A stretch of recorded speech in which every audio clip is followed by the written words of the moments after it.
दे दो, बसपा को वोट दे दो, बीजेपी को हराना है। यकीनन बीजेपी को हराएंगे, मगर कल तक आपके दरमियान में विकल्प नहीं था, मुतबादिल नहीं था। आज मुतबादिल के तौर पर, विकल्प के तौर पर ओवैसी और कुशवाहा आपके दरमियान में है। ये आपका विकल्प होना चाहिए। हम आपसे अपील कर रहे हैं कि आप ओवैसी और कुशवाहा के हाथ को मजबूत करिए। अगर आप ये समझ रहे हैं कि सपा और बसपा में ताकत है कि वो भाजपा को रोक सके, ये आखिरी जलसा है। हमारी बात को याद रख लीजिए, लिख कर रख लीजिए कि ये लोग नाकाम साबित होंगे। अगर उत्तर प्रदेश से योगी और मोदी से कोई छुटकारा दिला सकता है तो ओवैसी और कुशवाहा छुटकारा दिला सकते हैं। इसलिए मैं आपसे अपील कर रहे हैं कि आप अपने वोट का सही इस्तेमाल करिए। लोग बहुत बड़ी बड़ी दावे करेंगे कि सरकार हटाना है, सरकार हटाना है। अरे भाई, सरकार कौन हटाएगा? अखिलेश हटाएगा, जो 2019 में बहन जी के साथ मिलकर चुनाव लड़ा।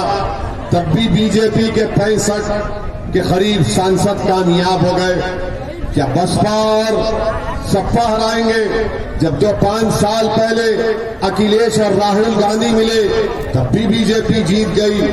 आपसे हम अपील कर रहे हैं कि आप पहले अपने घर में चुनाव करिए, अपना नेता बनाइए, ताकि ये आगे जाकर उन तमाम ताकतों से लड़कर आपको इंसाफ दिला सके।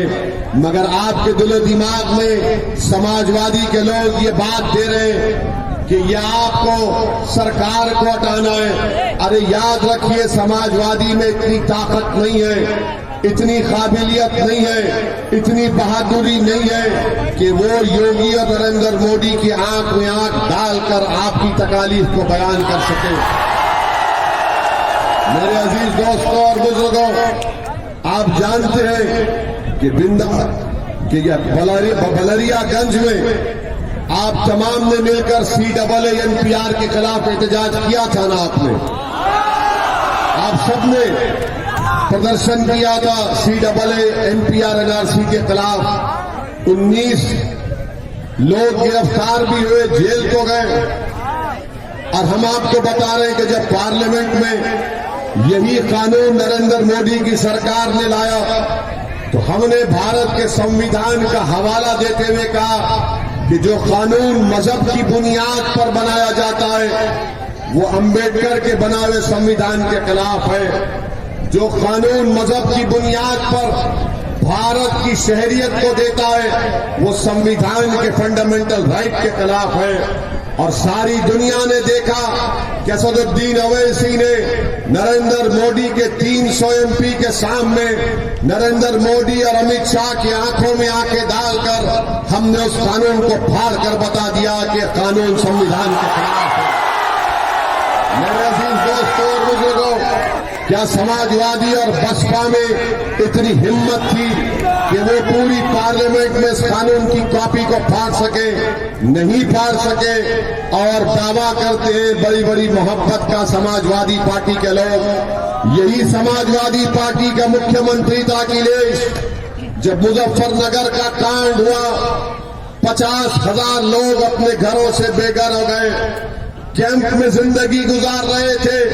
क्या कोई समाजवादी का या बसपा का नेता गया जो आज आपके दरमियान में आकर कहती है कि कौम के नाम पर वोट दो? जब उन कैंपों में गरीब मुसलमान सर्दी में ठिठर कर अपनी जिंदगी गुजार रहा था, मैं एक नहीं ऐसे कई कैंपों में गया और लाखों रुपए की इमदाद उन कैंपों में जाकर उन जिम्मेदारों को दिया जिनके पास सर्दी में ओढ़ने के लिए, पहनने के लिए कपड़े नहीं थे। उस वक्त अखिलेश यादव सैफई में मुंबई से फिल्म स्टार को बुलाकर नाच गाना देख रहे थे जब आपका भाई मुजफ्फरनगर का सर्दियों में कैंप में रह रहा था। बताओ, जो आज समाजवादी पार्टी को वोट देने की बात कर रहे हैं, मेरे भाई, मेरे दोस्तों, मेरे बुजुर्गों, मैं थाली मारने के लिए नहीं कह रहा हूं आपसे, या नारा लगाने के लिए मैं उम्मीद नहीं कर रहा हूं कि आप बोलेंगे। मैं आपको एक पैगाम दे रहा हूं कि समाजवादी पार्टी ने जब सत्ता में अखिलेश मुख्यमंत्री थे, सैफई में नाच गाना हो रहा था और मुजफ्फरनगर के 50,000 मजलूम लोग सर्दियों में अपनी कैंप में जिंदगी गुजार रहे थे।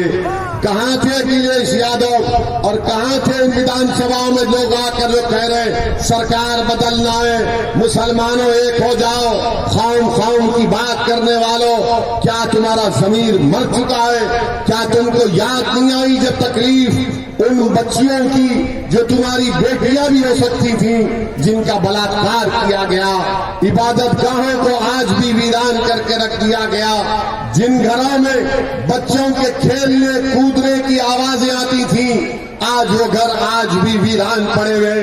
पूछो इन लोगों से। बल्कि आज अगर अखिलेश आ रहे हैं, मैं अखिलेश को चैलेंज कर रहा हूं, बताओ अखिलेश, क्या मुजफ्फरनगर का कांड में तुमने इंसाफ किया? नहीं किया तुमने इंसाफ। मेरे अजीज दोस्तों और बुजुर्गों, हम आपको एक और मिसाल दे रहे हैं। गोरखपुर में गुप्ता साहब, जिसको पुलिस कस्टडी में पुलिस ने मार दिया, हमने भी उसका कंडम किया, मगर अखिलेश और योगी आदित्यनाथ गुप्ता साहब के परिवार के पास पहुंच जाते हैं। योगी 50 लाख का चेक देते हैं, अखिलेश यादव 21 लाख का चेक देते हैं। और वही कासगंज की पुलिस स्टेशन में पुलिस की कस्टडी में एक बच्चे को खुदकशी कर लिया, इल्जाम लगाते हैं, फांसी दे दी गई उसको। पुलिस कस्टडी में कासगंज में एक बच्चा मर जाता है जो अल्पसंख्यक समाज का था, उसका नाम गुप्ता नहीं था, मगर कोई नहीं जाता उसके पास मिलने के लिए, कोई पैसे नहीं देता उसको। कहां गई कौम की मोहब्बत? बताओ, तुम्हारे पास मेरे दलाइल का जवाब नहीं है। जब ट्रिपल तलाक का कानून पार्लियामेंट में लाया गया, तीन मर्तबा लाया गया था, अगर उस कानून के खिलाफ किसी ने खुलकर कहा कि संविधान के खिलाफ है, मुस्लिम महिलाओं के लिए बर्बादी का बाइस बनेगा, किसने किया था? क्या समाजवादी पार्टी ने बोला? नहीं, बोलने वाले का नाम असदुद्दीन ओवैसी था। मेरे अजीज दोस्तों, यही समाजवादी पार्टी थी, यही समाजवादी पार्टी है। यूएपीए का कानून 2019 जुलाई में अमित शाह लेकर आए। उस कानून में दिल्ली में एनआईए का इंस्पेक्टर बैठकर किसी भी आपके बलरियागंज के एक नौजवान को आतंकवादी घोषित कर सकता है बगैर कोर्ट के फैसले के। क्या मुलायम सिंह यादव ने उठकर अमित शाह की तारीफ नहीं की, वोट नहीं दिया? किसने उसकी मुखालिफत की? ओवैसी ने और इम्तियाज जलील ने उसकी पार्लियामेंट में मुखालिफत की। आज अखिलेश यादव से पूछा जाता है मीडिया की तरफ से कि बताओ हिजाब और निकाब के मामले में, हिजाब और निकाब के मामले में आपकी राय क्या है? तो अखिलेश यादव का वीडियो जनता ने देखा कि अखिलेश कह रहे हैं कि सुनाई नहीं दे रहा। आपने सुना, देखा उसको? अखिलेश यादव का वीडियो देखा आपने? जिसने नहीं देखा जाकर देखिए यूट्यूब पर। अखिलेश यादव हिजाब और निकाब पर बोलने से कतराते। क्यों कतराते? कि कहीं बीजेपी का वोटर नाराज ना हो जाए। हिजाब और निकाब पर नहीं बोलते कि कहीं मोदी और योगी नाराज ना हो जाए। जब हमसे पूछा गया, हमने कहा हम ना मोदी की परवाह करते, ना योगी की परवाह करते, हम भारत के संविधान की परवाह करते। और हमने कहा कि जब तक हम जिंदा रहेंगे, सर पे टोपी भी रहेगी, दाढ़ी भी रहेगी, हिजाब भी हमारी बेटी और मां पहनेगी, निकाब भी पहनेगी, कोई माई का लाल हमको रोक कर दुकान बताएगा। मगर अखिलेश को नहीं सुनाई दिया। अखिलेश को किसकी आवाज सुनाई दी गई? उस वाहियात शख्स की आवाज सुनाई दी जिसने योगी आदित्यनाथ की मौजूदगी में, जो हिंदू युवा वाहिनी का मेंबर था, जिसने मन से अपने भाषण में कहा कि मेरा बस चले तुम्हें मुसलमान कब्रिस्तान से मुस्लिम महिलाओं की लाशों को निकालकर उनकी अस्मत रेजी करो, उनका बलात्कार करो। आज वो शख्स अखिलेश के बाजू में खड़ा हुआ है। बताओ कौम कौम की बात करने वालों, अगर तुम्हारी मां के बारे में कोई कहता जो दुनिया में नहीं है कि तू उसको खबर से निकाल कर ऐसा करूंगा, बताओ तुम्हारे में इंसानियत मर चुकी है। तुम बात करते हो सरकार बदलेंगे, क्या तुम्हारी मरी हुई मां की, तुम्हारी बहन की इज्जत नहीं है? कहां मर गया तुम्हारा जमीर, कहां मर गई तुम्हारी गीरत कि जिसने हमारी मां और बहनों के बारे में ना शनाख्त बका, वो अखिलेश के साथ खड़ा हुआ है। और तुमसे कहा जा रहा है कि सपा को वोट दो। जब तुम 7 तारीख को जाओगे, मेरी इस तकरीर के जुमले को याद रखना मेरे अजीज दोस्तों और बुजुर्गों, याद रखना मेरी इस बात को। और अखिलेश यादव का मामला क्या है कि गांव में कहावत है, अखिलेश यादव पे पूरी उतरती है। वो गांव की कहावत यह है कि बहुत मायानी बिटिया सास, बहुत मायानी बिटिया सास, कांडा लेके पहुंचे आस। ये अखिलेश यादव पे उतरती है। अखिलेश यादव अपने मंच पर देख लो उनके, कोई तुमको कोई मुसलमान नजर आता? देखा तुमने तस्वीर में? अब जो बोलते कौम कौम सरकार बदलो, अरे अभी सत्ता में नहीं है तो तुमको बाजू नहीं खड़ा करना चाहता है। अभी सत्ता में नहीं है तो तुम्हारे वजूद को नहीं मानता। अभी सत्ता में नहीं है तो तुम्हारे हिजाब और निकाब के फल के बारे में बोलने से डरता है। क्या करोगे तुम जब? इसीलिए हम कह रहे हैं सरकार बदलेंगे, मगर याद रखो जब तुम घर तामीर करते हो ना, घर की तो बुनियाद तुम बनाते हो, बुनियाद के बगैर तो घर नहीं बनता ना। तो नेता भी तुम्हारा बुनियाद है।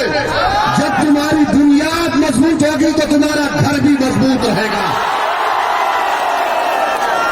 अखिलेश क्या कहते हैं कि मुसलमान दरी बिछाओ, क्या तुम दरी बिछाओगे? अखिलेश कहते हैं कि मुझ पर अपनी जवानी कुर्बान करो, क्या तुम जवानी कुर्बान करोगे?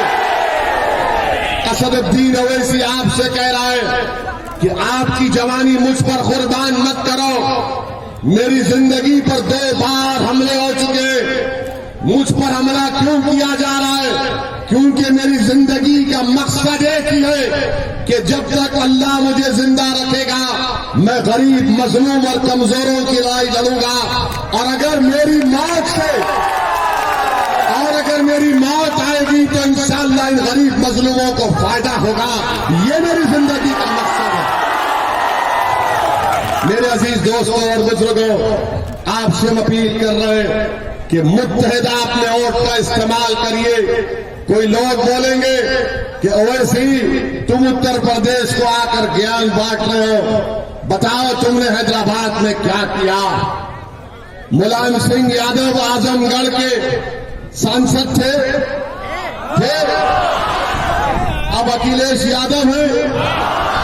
इनसे पूछो तुमने कौन सा ऐसा 5 काम गिना दो मुलायम सिंह और अखिलेश यादव जो तुमने बहैसियत सांसद आजमगढ़ की जनता के लिए किया। 5 काम गिना दो। 5 काम नहीं गिना सकते, मगर आपसे कह रहे हैं कि आंख बंद करके वोट दे दे, आंख बंद करके वोट दे दे। मेरे अजीज दोस्तों और बुजुर्गों, हम हैदराबाद की पार्लियामेंट सीट से 4 मरतबा हैदराबाद की आवाम ने हमको कामयाब किया अल्लाह के फजलो करम से। हम उनको सलाम करते हैं, शुक्रिया अदा करते हैं। हमने क्या काम किया आपको बताते हैं। हमने अपने एमपी के फंड से सिर्फ एक विधानसभा की मिसाल दे रहे हैं। हमने 10 करोड़ की लागत से बच्चियों के लिए जूनियर और डिग्री कॉलेज बनाया। उस विधानसभा का नाम कारवान है, उस मुकाम का नाम गोलकुंडा है, उस उसमें बच्चियां पढ़ती हैं, कोई हिजाब पहनकर पढ़ती है, कोई बगैर हिजाब पहन के 100 से तकरीबन 500-600 बच्चियां रोज आती हैं, पढ़ती हैं वहां पर। ये काम हमने किया। कोई पूछेगा चलो तुमने शिक्षा में किया, तुमने क्या ड्रेनेज की लाइन का काम किया? उसी विधानसभा में आप देखेंगे आज से 15-20 दिन के बाद 280 करोड़ की लागत से एक नई ड्रेनेज की लाइन डाली जाएगी पूरे विधानसभा में, खाली एक विधानसभा में। ये काम हमने किया एक विधानसभा की। लोग बोलेंगे ठीक है, तुम्हारी पार्टी ने क्या किया? हमारी पार्टी ने क्या किया हम बताते हैं आपको। हर साल हम लोग जो तेलंगाना प्रदेश से मैं आता हूं, वहां पर जो उर्दू के गवर्नमेंट के स्कूल हैं, सरकारी स्कूलों में हम लोग हर साल 10,000 गरीब बच्चों में स्कूल का बैग बांटते हैं। सुनिए, स्कूल के बैग में 6 लॉन्ग बुक, एक कंपास बॉक्स वो देते हैं बच्चे और बच्चियों को। और जो 10वीं जमात के बच्चे और बच्चियां रहते, उनकी इम्तिहान की फीस हम अदा करते हैं। फिर 10वीं जमात में पूरे ऑल इन वन एक गाइड देते, 2000 गाइड हर साल देते फ्री में। और अगर कोई बच्चा और बच्ची 80-90% लाते तो एक को 7-7 हजार 5-5 हजार रुपये कैश अवार्ड देते। ये मंडली से त्याग मिश्र नहीं करती है। पूछा कि इससे क्या तुमने क्या किया? ये मुख्यमंत्री भी थे ना, ये मुख्यमंत्री थे तो इनके पिताजी सांसद थे। क्या किया तुमने आजमगढ़ के लिए बताओ? इसलिए नहीं करते क्योंकि इनको मालूम आपको डराओ बीजेपी से, आप बीजेपी के डर से वोट दे देंगे। इनको मालूम, डराओ इनको। मेरे भाई, हम आपको बता रहे हैं कि ये काम मजलिस ने किया। अच्छा, हमारा कोई 7 विधायक तेलंगाना में, कोई मंत्री नहीं है, कोई मंत्री नहीं है। हमने वहां की सरकार मुख्यमंत्री से जाकर मिला आज से 6 साल पहले। उनसे कहा कि मुसलमानों की तालीम के लिए करिए। हमारा मुख्यमंत्री चंद्रशेखर राव अखिलेश यादव की तरह बेवफा नहीं है। चंद्रशेखर राव ने हमारी बात को सुना, केसीआर ने। आज जाकर देख लो आप, मैं आपको दिखाऊंगा हैदराबाद, कभी आइए हमारे मेहमान बनिए। हमने हैदराबाद बल्कि तेलंगाना में हमने रेजिडेंशियल स्कूल बनाए, गवर्नमेंट की सरकार चलाती है, 1 पैसा फीस नहीं। 6ठी जमात से 12वीं जमात तक फ्री में तालीम, खाना फ्री में, बच्चियों का स्कूल अलग, उनका हॉस्टल अलग, लड़कों का स्कूल अलग, हॉस्टल अलग। कितने बच्चे पढ़ते मालूम आपको उसमें? मुसलमान बच्चे और बच्चियां 85 हजार पढ़ते, 85 हजार पढ़ते। पूछो इन लोगों से क्या किया आपके लिए? जो जाकर कह रहे कौम के नाम पर रोक दो, सरकार को हटाना है, इनको भगाना है। अरे तुम क्या, हम क्या वोट डालने वाली मशीन है? क्या हमको शिक्षा की जरूरत नहीं है? क्या हमको रोड की जरूरत नहीं है? क्या हमको हमारे बेटे और बेटियों को कॉलेज की जरूरत नहीं है? क्या हमको ठेकेदारी में हिस्से की जरूरत नहीं है? तो अखिलेश बोलेंगे बीजेपी को हराना वोट डाल। बाबा को जाके बोलेंगे मुख्यमंत्री को, तो बाबा बोलेंगे मुल्ला जी पढ़ेंगे, मैं हवा निकाल दूंगा। और बाबा जी कह रहे हैं कि 10 मार्च के बाद आजमगढ़ की हवा निकालूंगा। बाबा याद रखो, ओवैसी और कुशवाहा ने जो गरीब और मजलूमों में, कुचले और दबाने वालों में, कमजोरों में जो हवा हमने पैदा कर दी है बाबा, वो तुम कभी नहीं निकाल पाओगे। होगी, रहेगी ना हमारी हवा इंशाअल्लाह, ये रहेगी ना हवा, सुबह क़यामत तक रहेगी ना। 7 तारीख को भी हवा हमारी रहेगी ना। किसकी हवा रहेगी 7 तारीख को बताओ? पतन की हवा रहेगी ना, गुड्डू जमाली की हवा रहेगी ना, अब्दुल्ला की हवा रहेगी ना। तो इस हवा को बरकरार रखो नौजवानों।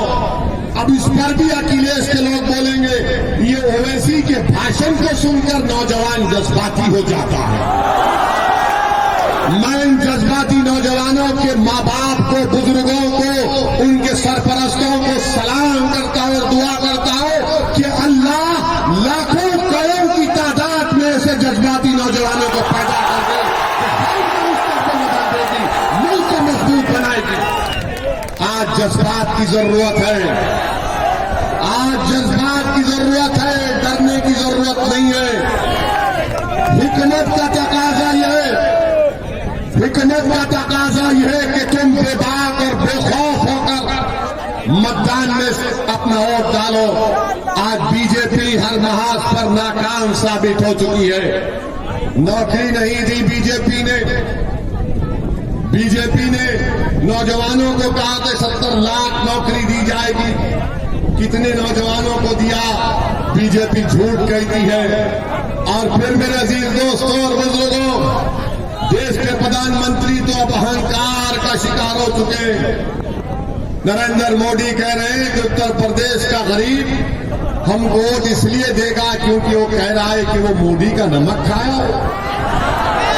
बताओ कि आपने देश का नमक खाया या मोदी का नमक खाया? किसका नमक खाया आपने? मोदी जी बोलते हैं उनका नमक खाया। मोदी जी हम जहर खाना पसंद करेंगे, आपका नमक नहीं खाएंगे। हम देश का खाते आए और देश का खाते रहेंगे। आप भी तो प्रधानमंत्री देश का नमक खा के बने ना, या अपना नमक खा के बने? बता दीजिए मेरे अजीज दोस्तों। और फिर बीजेपी बोलती कि हमने राशन दिया, 600 रुपए का राशन तो जरूर दिया। मोदी जी ने गरीब महिला को राशन देने की बात करते हैं, मगर उसी महिला से कहते माता जी ये राशन लीजिए और 1000 का गैस का सिलेंडर खरीद लीजिए। कहां से खरीद लाएगा? पेट्रोल डीजल की कीमतें आसमान को छू रही हैं। और एक बात याद रखना, 7 तारीख की रात में या 10 तारीख की सुबह में आप देखेंगे पेट्रोल डीजल की कीमतों में इजाफा हो जाएगा। ये कर देंगे कीमतों में इजाफा। बोलेंगे यूक्रेन में ऐसा हुआ, खुद भी लंबी लंबी छोड़ देते, बहाना बना देते कि ऐसा हुआ, फुला ऐसा हुआ। और ये बेचारे भक्त बीजेपी के भक्त नहीं, मोदी जी ने सही किया। अबे तेरी गाड़ी में पेट्रोल का मोदी डला रहा है या गरीब अपने पैसे से डला रहा है? मेरे अजीज दोस्तों और बुजुर्गों, बीजेपी हर महाज पर नाकाम साबित हुई है। और मोदी जी के पास दो अनमोल रतन है। एक का नाम योगी है, एक का नाम अमित शाह है। अमित शाह ने क्या कहा? सुनाई दिया। अब आप बताइए कैसे अनमोल रतन है? सबसे बड़ी नफरत, मुगलों से नफरत। मगर अकबर बादशाह के पास दरबार में 40 अनमोल रतन थे, हमने तारीख में पढ़ा। मोदी जी के पास तो उससे बढ़कर है। एक शाह है, एक योगी है। एक बोलता है हवा निकाल दूंगा, एक कहता है कि मई और जून में बर्फ ला लूंगा। अरे भाई, पानी पीने के पानी का इंतजाम तुमने नहीं किया। बीजेपी ने, खुद मोदी ने दिल्ली से अल्पसंख्यक समाज मुसलमानों के लिए 1000 करोड़ रुपए भेजाए उत्तर प्रदेश में। किस लिए? कि आपके मुस्लिम अकलियती माइनॉरिटी अल्पसंख्यक इलाकों में स्कूल की बिल्डिंग बने, कॉलेज की बिल्डिंग बने, बच्चियों के लिए हॉस्टल बने, पानी पीने के पानी का इंतजाम हो, ट्यूबवेल लगाया जाए। आपको मैं बता रहा हूं कि उस 1000 करोड़ में से योगी आदित्यनाथ और बीजेपी की सरकार ने 60 करोड़ रुपए खर्चा नहीं किए। क्यों नहीं खर्चा किए? ये सबका साथ, सबका विकास, सबका विश्वास की बात करना झूठ है। बीजेपी नफरत करती है और अखिलेश तुमसे नफरत करते मगर तुम्हारे वोट के लिए मजबूर है। इन दोनों में कोई फर्क नहीं है। एक खुला आपका दुश्मन है और एक दोस्तनुमा कातिल है। मेरे अजीज दोस्तों और बुजुर्गों, हम आपसे अपील कर रहे हैं कि आप 7 तारीख के दिन आप एक वोट का सही इस्तेमाल करिए। आप 7 तारीख के दिन एक वोट का सही इस्तेमाल करिए। डरने और घबराने की जरूरत नहीं है। हम पर भी हमला हुआ। जब चुनाव शुरू हुआ 3 फरवरी के दिन हमारी गाड़ी पर 4 गोलियां चलाई गई। योगी ने कहा कि माफिया खत्म हो गया, मगर मेरे भाई ये हम पर जो गोली चलाए वो किस बाप की नाजायज औलाद थी वो?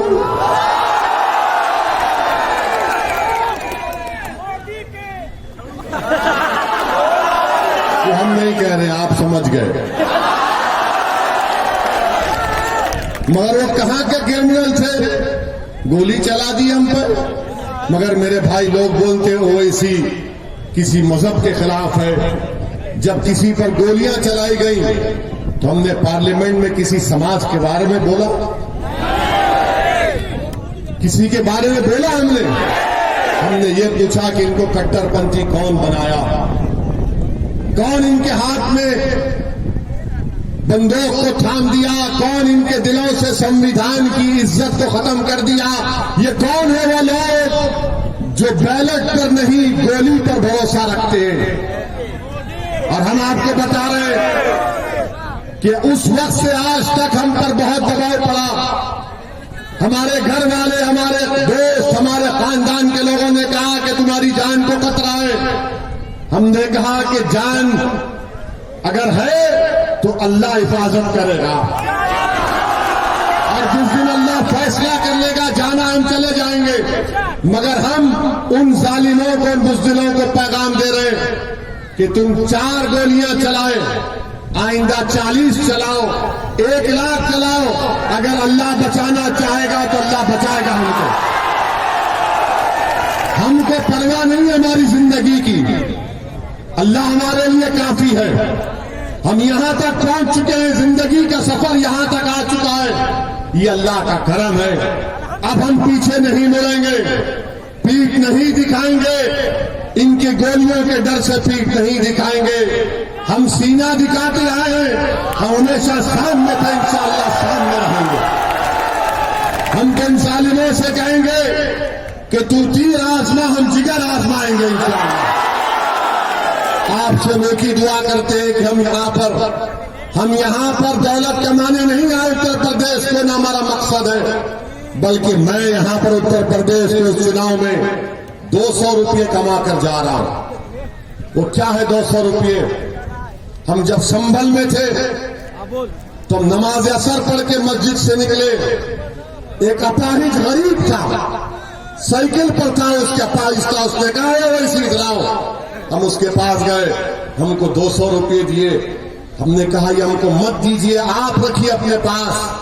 तो उसने कहा रख ले, रख ले, हम तुझको इसलिए दे रहे हैं कि तू हमारा नेता बन चुका है। मैं उस गरीब को सलाम करता हूं। बस मैं आपके दिल में जगह चाहना चाहता हूं। मुझे तुम्हारी दौलत से मतलब नहीं है, मुझे कुछ नहीं चाहिए। अपने दिल में जगह दे दो, थोड़ी सी जगह दे दो। मैं तुम्हारा दीवाना था, हूं और रहूंगा इंशाअल्लाह। जब तक जिंदा रहूंगा, आता रहूंगा, तुम्हारी लड़ाई लड़ता रहूंगा, तुमको वादा करके जा रहा हूं। बस आपसे की अपील है कि अपने नेता को बनाओ, हिस्सेदारी को हासिल करो। याद रखो, अपनी बुनियाद को मजबूत करो। तुम्हारी बुनियाद तुम्हारा नेता है मेरे भाई। तुम्हारी बुनियाद अखिलेश नहीं है, तुम्हारी बुनियाद कोई और नेता नहीं है। तुम नेता बनो। क्या तुम अखिलेश से कम हो? बताओ हमको। क्या गुड्डू जमाली कम है अखिलेश से? क्या अखिलेश और गुड्डू जमाली बराबर नहीं है? तो बराबर है तो और डालो पतंग के निशान पर। और अगर कभी दिल में डर आए तो उस बच्ची को याद करो कर्नाटका के जब बलवाइयों ने उसको घेर लिया तो उसने कहा कि जब मैं डरती हूं तो नारा लगाती हूं। क्या नारा लगाया उस बच्ची ने? बड़ा पीछे रहने वाले भी नारा लगाओ, जोर से लगाओ, जोर से लगाओ, ऐसा नारा लगाओ कि योगी और मोदी को मालूम हो जाए, ऐसी ताकत से लगाओ कि देश के काम तक पहुंच जाए। इस नारे को बरकरार रखो। क्या 7 तारीख के दिन आप तमाम लोग बटन के निशान पर बटन दबाएंगे? हमारी बात को सब अपने घर तक पहुंचाएंगे? मेरा सलाम भी पहुंचाना अपनी सरदार मां और बहनों को, और कहना कि उनका बेटा आया था, उनसे दुआ की अपील करके गया है। तो इंशाअल्लाह अल्लाह आपको सलामत रखे। गुड्डू जमाली को और तमाम प्रत्याशी को अपना विधायक बनाकर अपनी आवाज को उत्तर प्रदेश के विधानसभा में पहुंचाइए। अस्सलाम वालेकुम।